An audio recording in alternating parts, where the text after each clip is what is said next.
Good morning दोस्तों। C TET paper 1 पास करें बिना किसी कोचिंग के। बिल्कुल सही बात। बिना किसी कोचिंग के सी टेट पेपर पास करने के लिए मैं विक्रम कुमार प्रैक्टिस और कक्षा दोनों साथ साथ लेके आया हूँ। इस सेशन के अंदर जितने भी सी टेट का ईवीएस के जो क्वेश्चन पेपर है, मैं आपको उसको व्यवस्थित या क्रमबद्ध तरीके से आपको वो क्वेश्चन पेपर कराऊंगा ताकि आपकी प्रैक्टिस होती रहे और आप जितनी प्रैक्टिस करेंगे आप क्वेश्चन को उतनी अच्छी तरीके से सॉल्व कर पाएंगे। तो आज हम सी टेट पेपर 1 के लिए प्रैक्टिस सीरीज पार्ट 1 लेके आए हैं, जिसके अंदर ईवीएस के क्वेश्चन जो प्रीवियस ईयर में आए हुए हैं उसकी प्रैक्टिस में आपको कराऊंगा। तो जितने भी स्टूडेंट्स पेपर 1 की तैयारी कर रहे हैं और ईवीएस पढ़ना चाहते हैं, इस चैनल से जुड़ जाइए और जल्दी से इस चैनल को सब्सक्राइब कीजिए। ठीक है, चलिए ज़्यादा देर नहीं करते, प्रैक्टिस को स्टार्ट करते हैं। आज की इस कक्षा में प्रीवियस ईयर क्वेश्चन पेपर 2011 का ईवीएस क्वेश्चन पेपर को हम सॉल्व करेंगे विद आंसर के साथ, ताकि आप जो भी सी टेट पेपर 1 की तैयारी कर रहे हैं, आपके एग्जाम से पहले पहले सारे के सारे क्वेश्चन पेपर में आपको करा पाऊँ। तो आज मैं 2011 का करा रहा हूँ, फिर 2012 का कराऊंगा और 13 का। इस तरीके से सारे के सारे ईवीएस के क्वेश्चन मैं कराऊंगा और जल्दी मैं पैडागोजी की सीरीज भी लेके आऊंगा। तो आप लोग सभी जुड़ जाइए मेरे यूट्यूब चैनल से और प्रैक्टिस को स्टार्ट कर दीजिए। तो आज हम पढ़ने जा रहे हैं सी टेट पेपर 1 का ईवीएस टॉपिक। क्वेश्चन नंबर 1 पर्यावरण अध्ययन के शिक्षक के रूप में आप बच्चों को चिड़ियाघर ले जाने की योजना बनाते हैं। आप बच्चों को निम्नलिखित में से कौन सी गतिविधि करने की अनुमति नहीं देंगे? तो इसका जो आंसर होगा वो होगा फर्स्ट। क्यों? क्योंकि चिड़ियाघर के जानवरों के लिए बहुत सारी खाने की सामग्री ले जाना, क्योंकि चिड़ियाघर में खाने की सामग्री ले जाना प्रतिबंधित है और चिड़ियाघर में इस प्रकार की गतिविधि की अनुमति नहीं दी जाती। तो उसका ऑप्शन नंबर आंसर सही होगा। बात करते हैं क्वेश्चन नंबर 62 की। बीज अनुकरण की अवधारणा को इस तरह सबसे बेहतर तरीके से पढ़ाया जा सकता है। इसका जो आंसर होगा वो होगा आंसर नंबर 1। क्यों? क्योंकि बीज बोने अंकुरण की विभिन्न चरणों का अवलोकन करने और उनका चित्र बनाने की गतिविधि को बच्चों को निष्पादित करने के लिए कहना, क्योंकि यहाँ पे बच्चा अवलोकन और लर्निंग बाय डूइंग से सीख रहा है और जिस भी ऑप्शन के अंदर बच्चा अवलोकन या खुद करके सीख रहा है वो ऑप्शन हमेशा सही होगा। तो जो बीज अंकुरण की अवधारणा की कक्षा को इस तरीके से सबसे अच्छी तरीके से पढ़ाया जा सकता है। ऑप्शन नंबर 1 बिल्कुल ठीक होगा। अब बात करते क्वेश्चन नेक्स्ट क्वेश्चन की। मीरा और दिव्या छोटी लड़कियां हैं। मीरा समोसे, कटलेट और डबल रोटी खाना पसंद करती है, जबकि दिव्या ऐसा भोजन पसंद करती है जिसमें लौह तत्व की कमी है। मीरा और दिव्या को निम्नलिखित बीमारियों में से कौन सी बीमारी है? यानी एक जो मीरा है वो ज़्यादा फास्ट फूड खाती है और दूसरी है जिसके अंदर ऐसा खाना खाती है जिसके अंदर आयरन की कमी है। तो इन दोनों को कौन सी बीमारी हो सकती है? देखो, जो बच्चा ज़्यादा फास्ट फूड खाएगा उसमें मोटापा होगा और जिसमें आयरन की कमी होगी उसमें एनीमिया होगा। तो ऑप्शन नंबर 4 बिल्कुल सही है। Next question. बच्चों को विभिन्न प्रकार के ईंधन से परिचित कराने के लिए शिक्षक को क्या करना चाहिए? देखो, विभिन्न प्रकार से ईंधनों से परिचित कराने के लिए सबसे जो बेस्ट ऑप्शन है वो है 2 है। एक, बच्चों को एक लघु फिल्म दिखाने के साथ साथ खाना पकाने के लिए इस्तेमाल होने वाले विभिन्न संभावित ईंधनों के प्रकारों पर बच्चों के साथ चर्चा कर सकता है। तो सबसे बेहतरीन ऑप्शन इसमें 2 है, क्योंकि यहाँ पे बच्चा लघु फिल्म को देखकर अवलोकन कर रहा है, अनुभव कर रहा है और उसके साथ डिस्कस कर रहा है। तो बच्चा सबसे ज्यादा इस तरीके से ईंधन से परिचित हो सकता है। तो ऑप्शन नंबर 2 उसमें बिल्कुल सही होगा। बात कर रहे हैं क्वेश्चन नंबर 65 की। मानचित्र को पढ़ाने के लिए सबसे आवश्यक कौशल कौन सा है? देखो, मानचित्र जब भी आप पढ़ाते हैं तो उसके अंदर जो सबसे आवश्यक कौशल है वो आपको स्थान होना चाहिए, क्योंकि मानचित्र के अंदर क्या देखेंगे? स्थान ही तो देखेंगे ना, कौन सा स्थान है। आपको स्थान देखना चाहिए। दूरी और दिशा तो बिल्कुल महत्वपूर्ण है।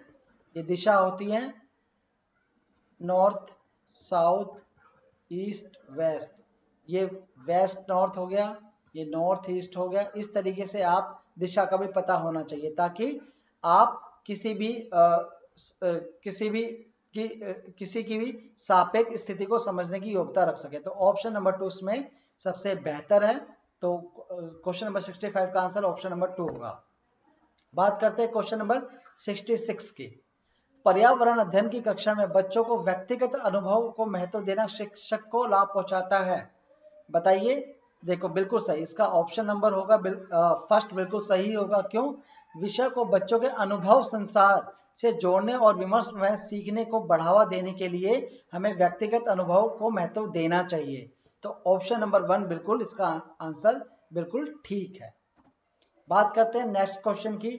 यह देखा गया है कि पाचन क्रिया बाहर की अपेक्षा अमावस्या के अंदर अधिक तेजी से होती है। क्यों? पाचन क्रिया बाहर की अपेक्षा अमावस्या मतलब पेट के अंदर पाचन की क्रिया अधिक तेजी से होती है। क्यों होती है? क्योंकि अमावस्या के अंदर भोजन का मंथन होता रहता है। जब आप खाना खाते रहते हैं, खाना खाने के बाद पेट अमावस्या का काम स्टार्ट हो जाता है, जिससे उसकी सतह का क्षेत्रफल बढ़ जाता है और एंजाइम की क्रिया तेजी से होने लगती है। तो इसका आंसर क्या हो गया? Option number 2। जब भी आप कोई खाना खाते हैं तो खाना जब पेट में जाता है तो एंजाइम एक्टिव हो जाता है और एंजाइम उसे पचाता है। पचाने से क्या होता है, तो आपका पेट है अमावस्या उसका क्षेत्रफल बढ़ जाता है। तो ऑप्शन नंबर 2 बिल्कुल सही आंसर होगा। बात करते हैं नेक्स्ट क्वेश्चन की। निम्नलिखित कथनों में से कौन सा प्राथमिक स्तर पर पर्यावरण अध्ययन पढ़ाने का उद्देश्य नहीं है? तो ऑप्शन नंबर 1 इसका सही आंसर होगा, जिसमें पर्यावरण पढ़ाने का उद्देश्य क्या नहीं हो सकता? बच्चों पर आकलन के लिए शब्दावली और परिभाषाओं का बोझ डालना। बिल्कुल सही।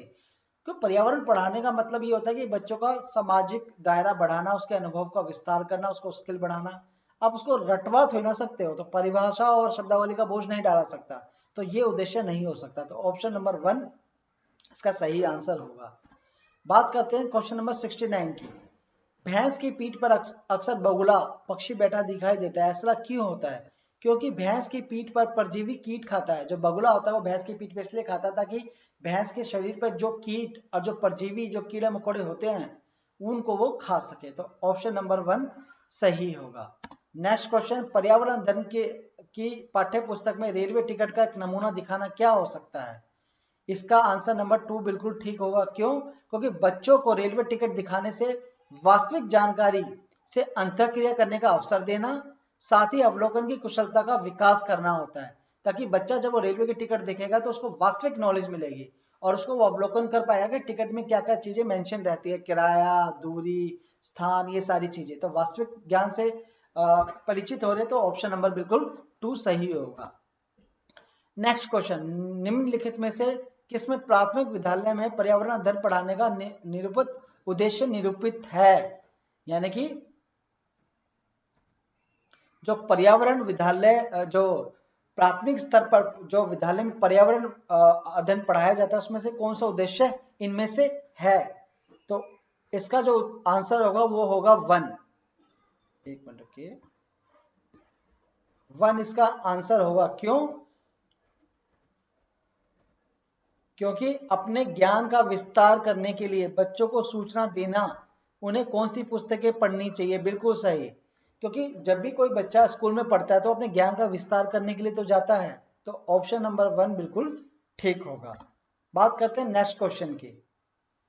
दत्त कार्य का मतलब होता है होमवर्क, यानी बच्चों को होमवर्क क्यों दिया जाता है? इनमें से कौन सा कथन सही है होमवर्क देने के लिए?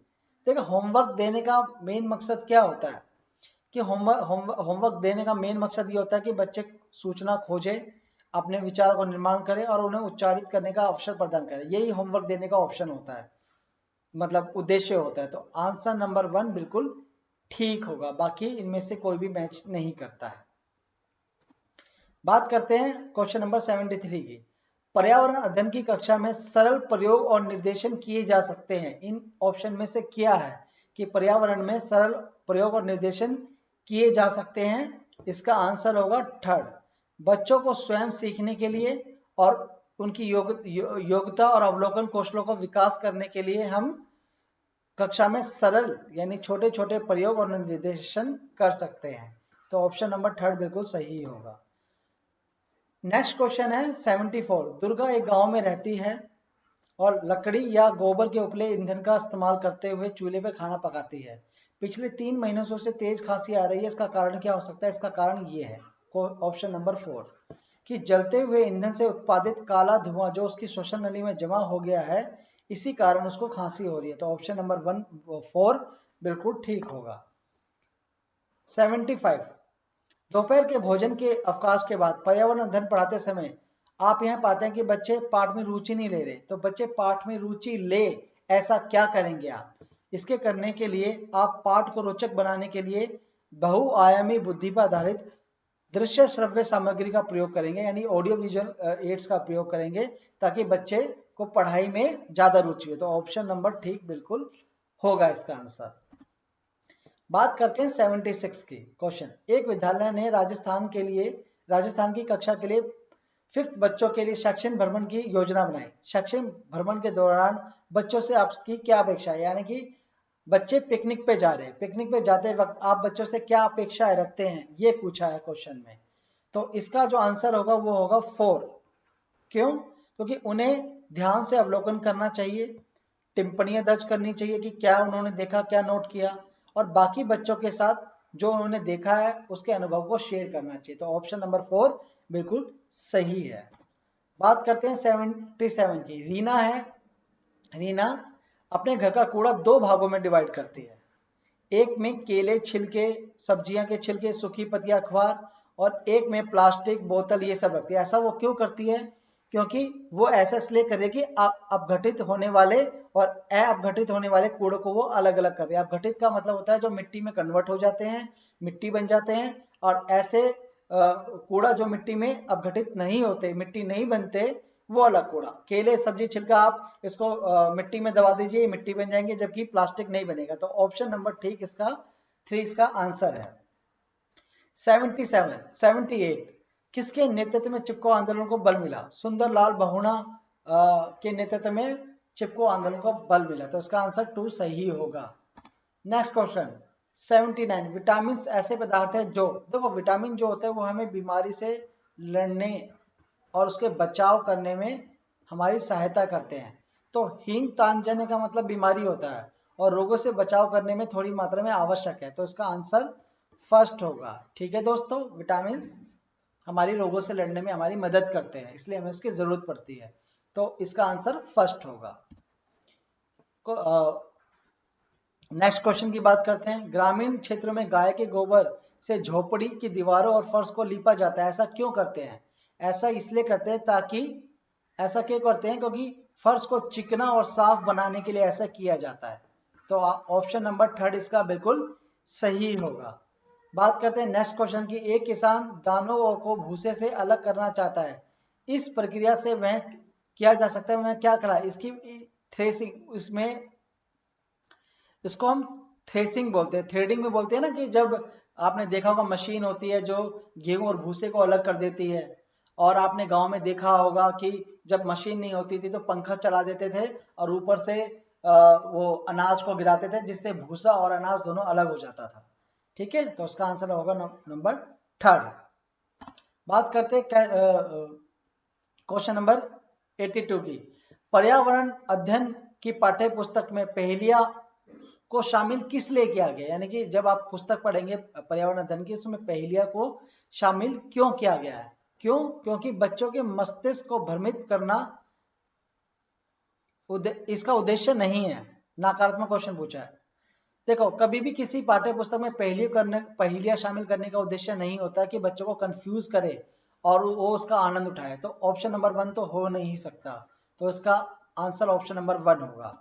बात करते हैं 83 क्वेश्चन की। एक पुरुष जिसका रक्त O पॉजिटिव है और उसकी शादी ऐसी स्त्री से हो जाती है जिसका ब्लड ग्रुप A है, तो उनके बच्चों का ब्लड ग्रुप होने की संभावना क्या है? तो इसका आंसर होगा 50%। 50% हो सकता है, क्योंकि वो मदर से भी आ सकता है और फादर से भी आ सकता है, फादर से भी आ सकता है। तो इनकी संभावना 50% होगी। ठीक है, बात करते हैं क्वेश्चन नंबर 84 की। टूटता तारा उल्का क्या है? देखो, जो टूटता तारा जो उल्का है वो इसका ऑप्शन नंबर फर्स्ट सही होगा। क्यों? क्योंकि जो उल्काब है, जो पृथ्वी के वायुमंडल में जब वो प्रवेश करता है तो आग पकड़ लेता है, उसे हम उल्का पिंड कहते हैं। जैसे मान लीजिए पृथ्वी है, ये पृथ्वी का वायुमंडल है या उल्का है, जब ये बहुत तेजी से आता है और वायुमंडल में प्रवेश करता है तो उल्का में आग लग जाती है और जिससे उसकी पूंछ भी नजर आती है। ठीक है, जबकि वो पूंछ होती नहीं है। तो उसका आंसर फर्स्ट होगा। बात करते हैं 85, क्वथन उबालना और वाष्पीकरण में क्या अंतर है, जल्दी से बताइए। देखो इसका आंसर ऑप्शन नंबर 4 ठीक होगा। क्यों? वाष्पीकरण किसी भी तापमान पर हो सकता है, जबकि उबालना जो क्वथनांक है, जो उबालना है, वो 100 डिग्री सेल्सियस पे ही होता है। तो ऑप्शन नंबर जो 4 है वो बिल्कुल सही है। बात करते हैं नेक्स्ट क्वेश्चन की, 86 की। प्राथमिक स्तर पर आकलन में शामिल होना चाहिए क्या? थर्ड, प्राथमिक स्तर पर सतत और असंरचनात्मक तरीके से किए गए अवलोकन को बच्चों को अभिभावकों के साथ बांटना चाहिए, कि बच्चों ने क्लास में चर्चा कितनी की, कितना पार्टिसिपेट किया, खेलों में उसका क्या पार्टिसिपेशन रहा, क्या बच्चे अन्य प्रतियोगिता में भाग ले रहे थे, क्या किसी परियोजना कार्य में उन्होंने किस प्रकार से परफॉर्मेंस किया।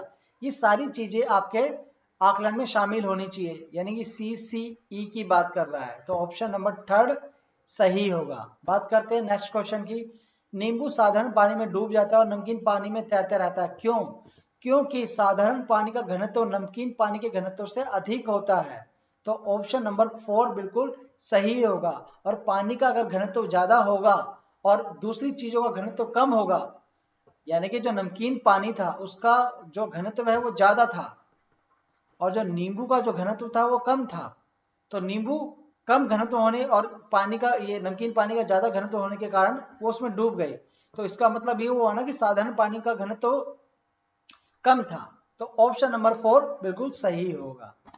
बात करते नेक्स्ट क्वेश्चन की, कि पके हुए चावल रेफ्रिजरेटर में अपेक्षाकृत लंबे समय तक सुरक्षित रखे जा सकते हैं, क्यों? क्योंकि रेफ्रिजरेटर में रोगाणु कम तापमान पर नष्ट हो जाते हैं। सॉरी, ये आंसर 4 नहीं होगा, थर्ड आंसर होगा, क्योंकि रेफ्रिजरेटर में कम तापमान पर रोगाणु निष्क्रिय हो जाते हैं। निष्क्रिय मतलब रोगाणु होते तो सही है बट वो निष्क्रिय हो जाते हैं। इसलिए फ्रिज में कोई भी चीज डालोगे तो लंबे समय तक सही रह सकते हैं, उसे आप खा सकते हैं, जबकि बाहर सामान्य तापमान में रोगाणु एक्टिव हो जाते हैं, बैक्टीरिया एक्टिव हो जाते हैं और चीजें जल्दी खराब होती है। तो ऑप्शन नंबर 3 इसका सही होगा। बात करते हैं 89 की। रक्त की जांच के द्वारा रक्त की जांच पर किसकी उपस्थिति से पता लगाया जा सकता है कि मलेरिया हुआ है?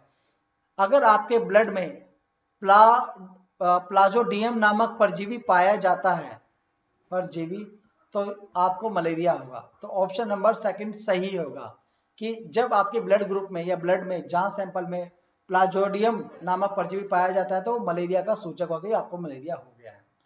बात करते हैं नेक्स्ट क्वेश्चन की। पर्यावरण अध्ययन कक्षाओं में अवधारणाओं को स्पष्ट करने के लिए कविता और कहानी का प्रयोग क्यों किया गया है? क्योंकि स्थानीय एवं विश्व स्तर पर संसार की प्रकृति को खोजने और कल्पना करने की योग्यता को विकास करने में मदद करता है, इसलिए पर्यावरण की किताबों में कविताओं और कहानियों का प्रयोग किया गया है। इस बात को ध्यान में रखिएगा ताकि बच्चे की कौशल और कल्पनाओं का विकास हो सके। ठीक है, तो आज हमने 2011 के EVS के 30 क्वेश्चन किए। नेक्स्ट कक्षा में हम अगले क्वेश्चन पेपर यानी 2012 का EVS का क्वेश्चन पेपर करेंगे। तो आप लोग हमारे YouTube चैनल से जुड़ जाइए, इसको सब्सक्राइब कर लीजिए ताकि आपको प्रैक्टिस सेशन मिलते रहे और नोटिफिकेशन मिलता रहे। आज की कक्षा के लिए इतना ही, नेक्स्ट कक्षा में फिर से आपकी मुलाकात होगी। थैंक यू दोस्तों।